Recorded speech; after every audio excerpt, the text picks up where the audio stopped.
Olá, pessoal, eu sou Cláudio Cardoso e esse é o Trends, o podcast do programa de inovação do conglomerado financeiro Alfa. E a gente aqui conversa com empreendedores, empresários, gente que fala de transformação digital, fundadores de startups, pessoal de fundo de Venture Capital também, naturalmente. E hoje eu vou ter um papo com uma turma de alta tecnologia, na verdade, o Miguel Caeiro, olha só, o Head Latam da Vidmob. Ele é nascido em Portugal, Miguel é formado em administração pela Universidade Católica Portuguesa e tem um MBA pela 4Acres, da Unilever, né, em UK, no Reino Unido. Ele tem um pós-MBA, de MBA, né, também, um pós-MBA na Innova Business School. Tem foco no comportamento do consumidor profissionalmente. Já atuou como diretor de marketing na Unilever, foi CEO do Grupo Abril em Portugal, VP do marketing de internet da Portugal Telecom, Country Manager da CES, que é Credit Risk do governo espanhol, e Head Latam da Lookout, que é uma empresa de mobile cyber security. Além disso, o Miguel é vice-presidente, olha que bacana, gente, voluntário da APAS, que é uma instituição com 20 anos, que há 20 anos apoia crianças desfavorecidas no combate ao câncer aqui em São Paulo. E ainda arruma tempo para ser professor de marketing digital pós-MBA, MBA em São Paulo, Curitiba e Campinas. Que mágica, viu, Miguel? Que você arruma tempo para isso, né? Um prazer estar com você aqui, Cláudia. É um prazer estar com sua audiência. De fato, a mágica do tempo eu acho que a gente vai aprendendo ao longo da vida essa multiplicação, né? E principalmente quando a causa é boa, no caso das ONGs, eu sempre tento arrumar um tempo. Infelizmente, não o tempo de quantidade, mas um tempo de qualidade. De fato, esse mundo digital que a gente vive hoje causou uma autêntica revolução no terceiro setor. Então, acho que é a nossa obrigação trazer essa vantagem, essa alavancagem de benefícios para o terceiro setor. Então, tem sido incrível poder fazer isso em várias vertentes. Como a gente vai poder falar um pouquinho na própria Vidmob, a gente também faz isso de uma forma bem impactante. Bacana, olha, isso nos une, de fato, porque no banco a gente valoriza muito, a gente brinca um pouco, assim, o S do ESG. Claro que o ambiental do E é decisivo para os nossos negócios, é uma preocupação imensa, né, tanto do campo financeiro como do conglomerado não financeiro, mas o S e essa proximidade e promoção de ONGs é uma coisa que a gente compartilha, estamos em linha e juntos. Vamos começar pela Vidmob, né? A gente explicar o que a Vidmob faz, como ela está posicionada na América Latina, seria um bom ponto de partida. Maravilha, é um prazer. A Vidmob é uma empresa que nasceu nos Estados Unidos, ela é sediada em Nova York, nasceu cerca de 7 anos atrás, 7 para 8 agora.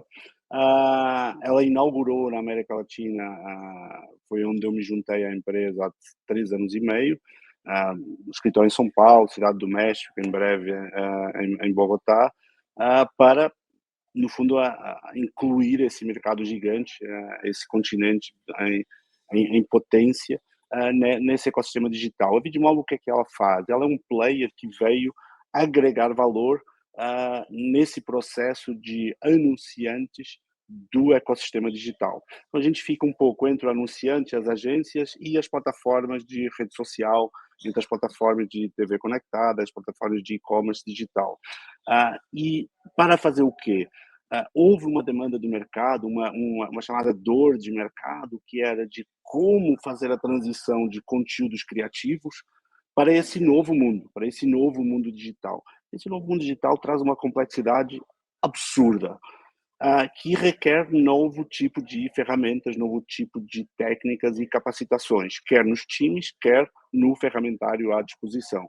O Vidmob surge nessa medida para amenizar essa dor e para transformar essa complexidade num ponto de vantagem.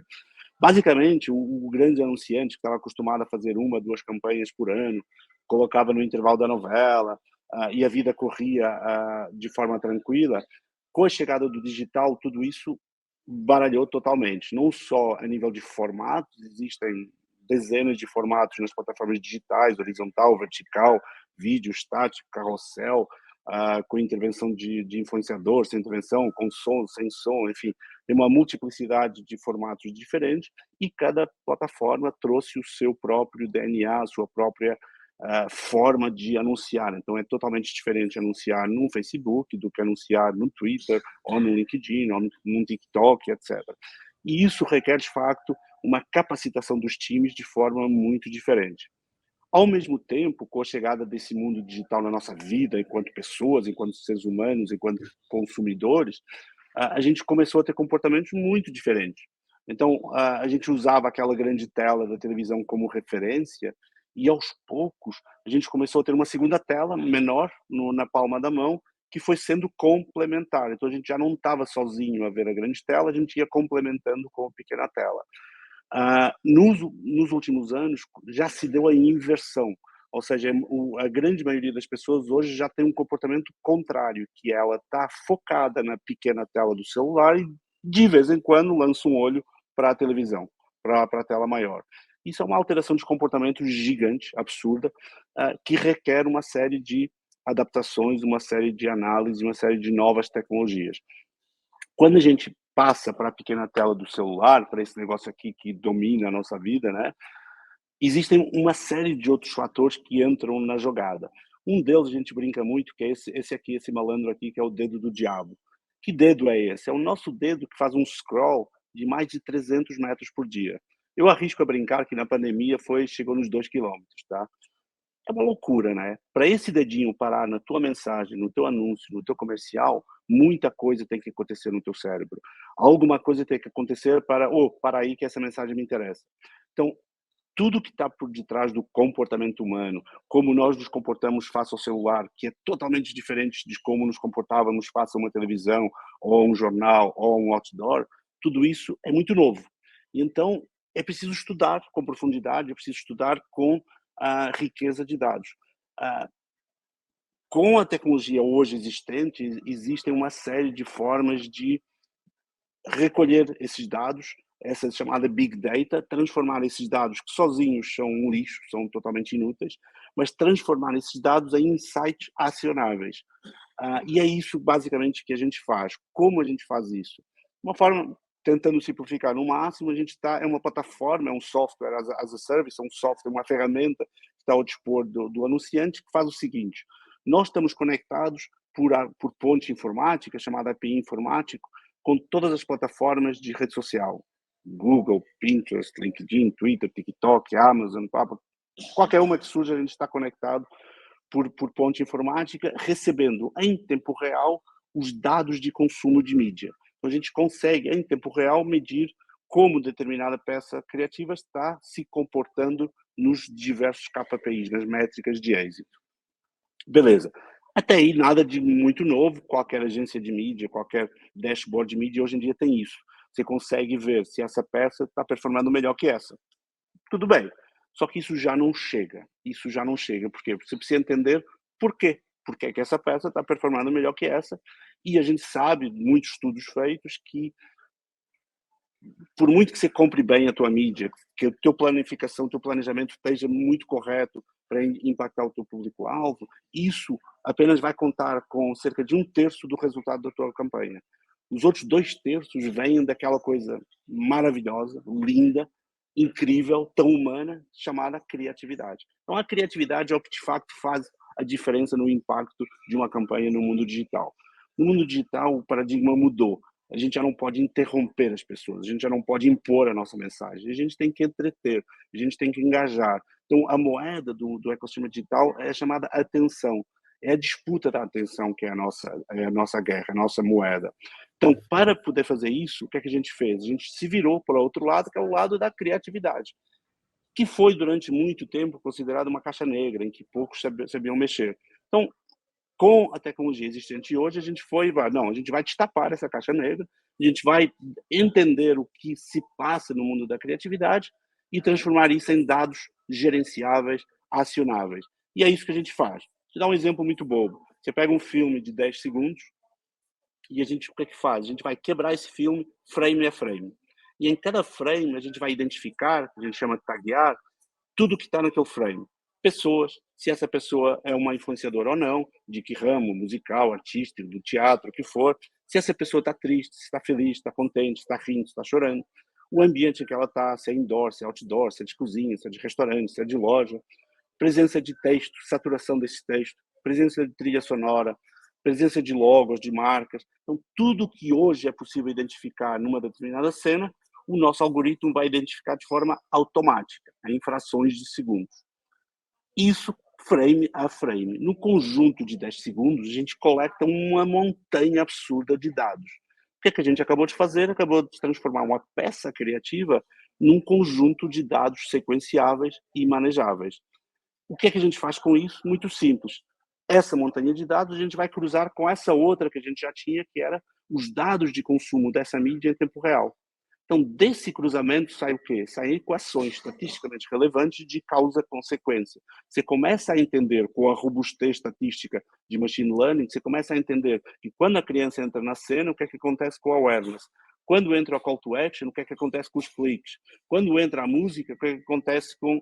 E você começa a criar essas relações com a solidez do tempo, com a robustez do tempo, quer das peças que estão hoje no ar, quer da possibilidade de analisar o passado dessas campanhas, você começa a entender o quê? Um playbook criativo para cada marca, em cada mercado. E você começa a entender o que faz acontecer na criatividade que te dispara a performance de mídia.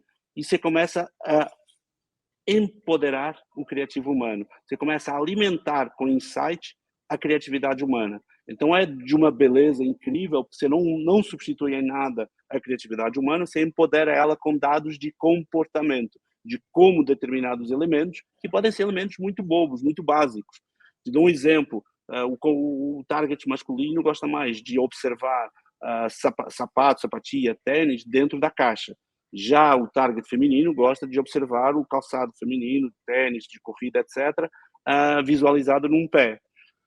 Isso é uma bobagem, mas é uma diferença de performance entre você rentabilizar os teus dólares de mídia ou não. É muito relevante para um anunciante entender, olha, se a tua marca não aparecer nos primeiros 4 segundos, a partir do segundo 5, só 12% da tua audiência está te assistindo nesse comercial. Imagina quanto você está desperdiçando. Então, você começa a entender com uma clareza muito grande, isso tudo numa ferramenta muito amigável, muito simples. Então, a gente não traz para o marqueteiro mais um mar de dados, mais uma montanha que vai inundar ou afogar ele nos dados. Não, a gente traz insights acionáveis, coisas muito tangíveis que ele pode acionar hoje e estarem corrigidas no ar amanhã. É essa capacidade de juntar tecnologia para entender o comportamento humano. É essa junção de tecnologia com o entendimento de nós, pessoas. Porque nós somos, de fato, muito complexos. A gente muda, acabamos de mudar radicalmente a nossa jornada de consumo durante a pandemia e a gente precisa monitorar isso, né? Então é essa magia que é, de fato, o poder da Vidmobile. Muito interessante. Nossa, você deu uma aula para todos nós, né? Eu e a audiência, sobre marketing digital. Eu gostaria de fazer alguns, digamos, destaques, né? Primeiro, como nós estamos tendo a oportunidade aqui nessa entrevista de ver o grau de sofisticação e complexidade que o marketing, não sei se é um bom nome, marketing digital já alcançou. Essa é a primeira. A segunda, uma coisa que me chama a atenção é de que o que está transparente e invisível nesse mundo, né? Então, vocês fazem parte de um ecossistema do marketing digital que não são só esse tipo de abordagem, deve ter outros, por exemplo, como a questão de segurança, de visibilidade, aquele anúncio foi exposto, não foi exposto, tem um monte de outros players, né? Outros atores nessa constelação, nesse ecossistema de marketing digital, que é incrível. Essa é uma segunda coisa. E uma terceira coisa, que eu acho que aí vai para uma outra questão, que é a seguinte, tudo isso promoveu, vocês fazem parte de uma onda nova que reconfigurou uma indústria, né, que é a indústria da publicidade. Reconfigurou essa indústria, né, de uma forma dramática, né? Agências desapareceram, empregos desapareceram, emergiram outras formas de fazer. A minha questão aqui para você é o seguinte, nessa transformação, como estão para vocês, eu acho que a essa altura já tem um grau de maturidade no consumo, mas como foi, pelo menos no início, as barreiras de transformação dessa transformação digital na mentalidade, na atitude dos seus próprios clientes, né? Que são, eu entendo que são agências e anunciantes. Os anunciantes estão intermediados, eu imagino, por agências, por players que vão fazer essa criatividade, vão fazer o anúncio, vão atender os anunciantes. Como foi essa mudança cultural para esse mergulho numa nova era, num novo código, numa nova forma de atuar? Vou guardar a questão da orientação por dados para uma pergunta mais adiante.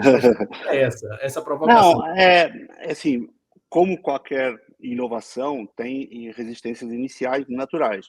A gente teve uma felicidade que, principalmente no Brasil, a gente encontra uma pool de talentos, quer do lado do anunciante, quer do lado das agências, que eu me atrevo a dizer que não tem igual no mundo do que a gente tem assistido. Então, a gente tem aqui profissionais muito capacitados. Então, hoje, você olha para o departamento de marketing de qualquer grande empresa e você vê o analista de dados, você vê o engenheiro de computação, você vê o cara de BI, você vê o psicólogo, você vê uma capacidade de entender o mundo como ele é hoje, de facto, bastante mais complexo. E tem, obviamente, também o marqueteiro mais tradicional. E isso se encontra hoje no Brasil, nos grandes players, um grau de sofisticação, de preparação e de antenado para esse mundo que está mudando muito, que é incrível. Então, a gente teve o privilégio de encontrar profissionais incríveis, que foram nossos grandes embaixadores, nossos grandes advogados, e beta users nesse sentido, que criaram uma sucessão de casos de êxito que começa a deixar óbvio que, eu não consigo mais viver sem isso.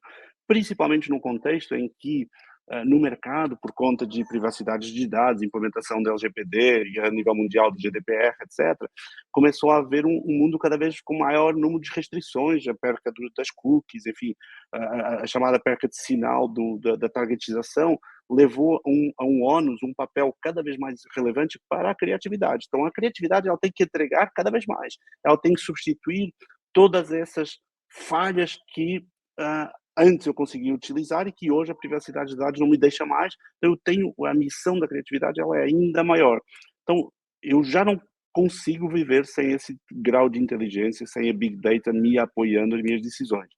E para o marqueteiro, eu trazo quando ela adota esse ferramentário, qual é a grande vantagem? E o marqueteiro de 30 anos, me confesso, quando você chega para aprovar uma estratégia, uma campanha, uma ideia, em qualquer board de qualquer empresa, tem um fenômeno que eu nunca vou conseguir entender, que é todo mundo à volta daquela mesa do board, desde o CFO, ao jurídico, ao RH, todo mundo, o cara da fábrica, todo mundo se transforma em especialista em marketing.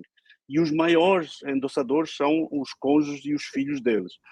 Minha mulher não viu, meu marido não viu, meu filho acha que... E isso é o inferno de qualquer marqueteiro sempre, tá?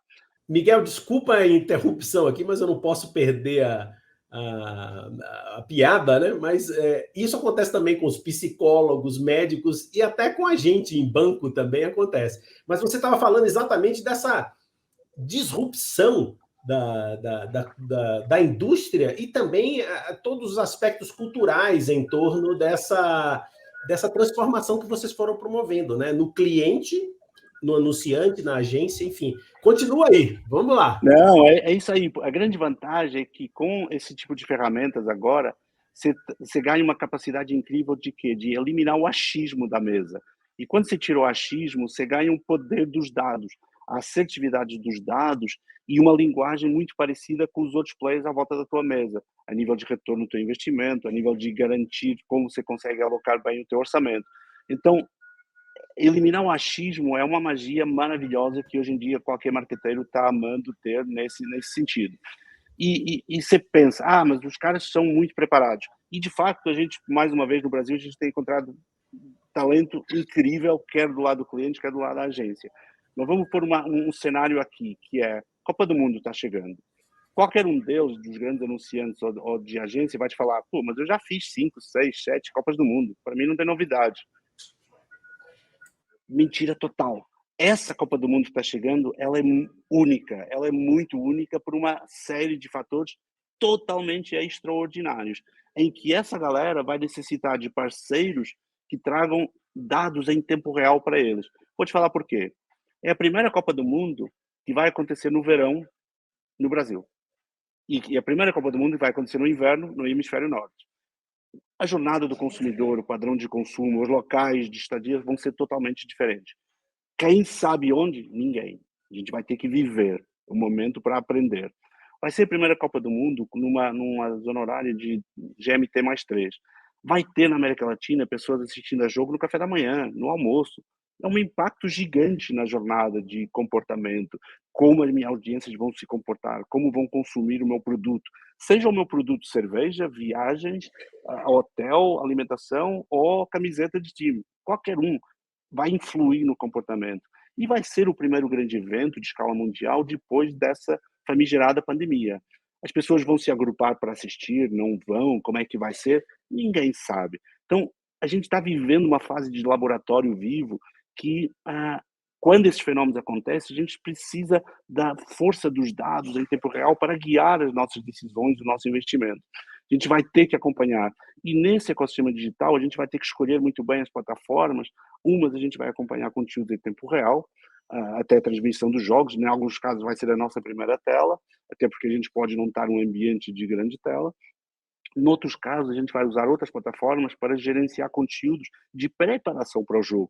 Eu quero preparar o meu cardápio culinário para o jogo Itália com o México. Então, eu vou pesquisar antes, vou receitas, ou o traje, a camiseta, ou o hino das seleções. Então, tem a utilização do eu, enquanto consumidor, das minhas plataformas, ela vai ser muito diferente. Então, a mesma grande ideia publicitária para um determinado produto, ela tem que ser comunicada de forma diferente conforme a plataforma onde ela vai ser veiculada, porque o consumo é diferente. Nós, como consumidores, vamos às plataformas com intuitos diferentes.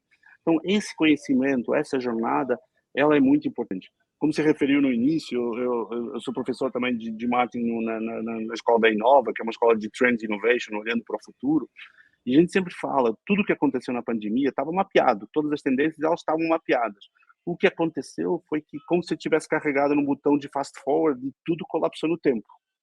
Tudo colapsou de uma forma muito rápida, provando mais uma vez a extrema resiliência e agilidade do ser humano, a capacidade de adaptação. A gente caiu no modo pandemia porque não tinha plano B, foi extremamente fácil para o ser humano, em qualquer país, em qualquer região do mundo, a gente cair no modo pandemia, porque não tinha plano B, era você cai ou cai. O que é que está sendo difícil? Está sendo difícil é sair do modo pandemia, voltar ao que quer que seja essa nova fase. Por quê? Porque não existe modelo, não tem quem tenha passado por isso. A nível, você olha no Globo e não tem, tá uns tentando por aqui, outros tentando por ali. Hoje eu vi a notícia que a Apple está voltando 3 vezes por semana ao escritório, o outro está fazendo não sei o quê, o outro anuncia que vai ser remoto para sempre, o outro não tem cartilha. Então está todo mundo aprendendo na medida que vamos evoluindo. E no inteirinho, o que é que aconteceu? Nós, enquanto pessoas, a gente não é mais o mesmo. Eu não sou mais o mesmo em 2019. Eu mudei minhas rotinas, mudei minhas prioridades. Eu provavelmente mudei de casa. Posso ter mudado de mulher, não foi o caso, tá? Eu posso ter mudado de um montão de coisas na minha vida que afetaram de forma dramática o meu padrão de comportamento de uma série de marcas, produtos e serviços. Então, se eu, anunciante, eu não estou monitorando isso e eu continuo comunicando como se o mundo estivesse em 2019, eu estou totalmente fora de mercado. Sensacional. Então, é isso que a gente precisa hoje trazer como uma vantagem incrível, que é tudo isso está à distância de um dedo. O mundo digital, as ferramentas trazem isso com uma facilidade gigante. É mais complexo? É. A vida do marketeiro é mais complexa? É. Mas é muito mais fascinante. Então é esse desafio permanente que a gente vive, se divertindo muito. Bacana. Miguel, olha, eu vou me dar o luxo com você, um papo tão bacana, de fazer perguntas assim bem do mundo do publicidade, daquilo até onde eu consigo alcançar. Por quê? Porque a parte de data-driven, a parte de baseada em dados, transformação baseada em dados, que você sabe que para gente de banco é crucial, decisivo, né? Toda essa parte também de canais e dados, isso é decisivo. Só que você tematiza isso de uma forma tão exemplificada que está subliminar, ou declarado, melhor dizendo, não subliminar, supraliminar na sua fala. Eu vou aproveitar aqui para fazer uma outra pergunta aqui da minha imaginação em relação a marketing. Veja só, a imagem que eu tenho dos criativos e da criatividade do marketing é uma sala com gênios, com tempo para fazer, mesmo que o tempo fosse premente, assim, de uma noite para o dia, ok, mas havia um tempo. O que me parece que, diante dessa imediatez de olha, essa está performando, essa não está performando, temos que criar uma coisa nova ali imediatamente, continua sendo criatividade, uma coisa fascinante, mas me parece que os tempos mudaram, as temporalidades, para ser mais preciso, mudaram. É verdade isso? Ou seja, nessa transformação também transformou-se essa fabricação criativa, ela também mudou, o perfil desse criador mudou, ou é uma viagem minha? Olha, Cláudio, eu sou um otimista por natureza, eu sou o cara do copo meio cheio, tá? Tem várias teorias que analisam a evolução do ser humano na história, desde a pré-história, e desde sempre, desde qualquer inovação, qualquer ferramenta que a gente teve à nossa disposição, sempre houve uma fatia da população disposta a utilizar essa inovação para o lado do mal, e até hoje, graças a Deus, uma grande maioria da população utiliza essa inovação para o lado do bem. Então, desde a invenção do machado, você podia caçar ou você podia matar. Uma tesoura, você podia assaltar ou você podia costurar. Então, qualquer tecnologia, ela pode sempre ter as duas utilizações. Eu sou, de fato, um crente na boa utilização. E tenho a sorte, na empresa que eu estou, na Vidmov, a gente é um apostador no ser humano. A gente aposta na criatividade humana. E a gente utiliza a força dos dados, a força da inteligência dos dados para empoderar a criatividade humana, nunca para a substituir. Tem players aí fora fazendo com robôs de automação o que eles chamam de peças criativas? Tem. Não é a nossa praia, não é o nosso gênero, não é o que a gente acredita. A gente acredita em comunicação com alma, a gente acredita em comunicação com sentimento. Agora, você tem essa big idea, você tem essa ideia brilhante. Como executá-la nesses 48 formatos que você precisa? Aí sim você pode trazer o empoderamento dos dados, mas não é para modificar a tua ideia, é para otimizar a tua ideia com detalhes que às vezes são bobos. Vou te dar um exemplo. Pode aparecer uma frase no anúncio, e essa frase tem 22 palavras por segundo. O ser humano ele só consegue absorver até 6 palavras por segundo.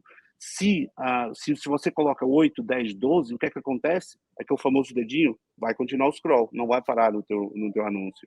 Vou te dar um exemplo muito clássico que eu gosto de utilizar, sem falar a marca. Imagina aquele clássico comercial de comprimido de dor de cabeça. Durante décadas, a gente se acostumou a ver uma pessoa sofrendo com dor de cabeça, toma o comprimido, termina o comercial brincando com o filho no jardim. Durante décadas, você muda o personagem, muda a cor do comprimido e muda a cena final, mas a narrativa sempre foi essa. E funcionou. Você leva essa narrativa para o digital e o que é que acontece? Seu dedinho não para. Por quê? Porque a gente, trilhões e trilhões de anúncios estudados, normas de comportamento analisadas, a gente entende que o cérebro ele não vai dar ordem para o dedo parar se um conteúdo começa com cenas de dor, sofrimento. Então você tem que alterar o arco narrativo, você tem que começar com a pessoa brincando com o filho no jardim, porque tomou o comprimido, senão estaria com uma baita dor de cabeça. A mesma história, o mesmo personagem, a mesma filmagem, você muda o arco narrativo e a tua performance vai para lá para cima. Então, é entender onde é que você está, o teu ecossistema, qual é a tua jornada, onde é que você está naquele momento do dia, em que plataforma você está consumindo, e isso vai requerer pequenas adaptações de acordo com nós, seres humanos, que somos, de fato, um bicho complicado. Então é isso, tem plataformas que a gente automaticamente ouve com o som ligado, tem outras que a gente sempre ouve com o som desligado. Então, se eu estou passando uma mensagem que depende do som para você entender, eu tenho que saber onde é que eu vou jogar ela. Então, são esses níveis de detalhe. Então, é um empoderamento da criatividade humana, uma alavancagem do talento e não a sua substituição. É isso que a gente acredita. Tem outros formatos aí fora robotizando coisas muito... Tem, mas não é o que a gente gosta de usar a tecnologia para. Bacana. Miguel, olha, a conversa com você é daquelas de mesa com um bom vinho, como um bom português, que você é um português brasileiro, inspira. Muito obrigado pela sua presença, sua participação, sua generosa participação, na verdade. Eu sei que você está num evento e que está arrumando tempo para estar com a gente. Muito obrigado. E casa Não, aberta para você. Foi um prazer. Falar com você. É sempre um prazer poder falar desses temas, são temas que me apaixonam faz mais de 30 anos, então entender como nós, seres humanos, alteramos o nosso comportamento. Para mim, o maior desafio é fazer pessoas ter comportamentos de escolha de produtos e serviços que elas não pensavam ter quando despertaram pela manhã. Isso, para mim, é o marketing, tão simples quanto isso. Então, quando a gente junta a tecnologia aí, virou um coquetel muito interessante. Chegamos ao final de mais um Trends. Então você já sabe, se inscreva nos nossos canais, nos acompanhe aqui pelo YouTube, pelo Spotify.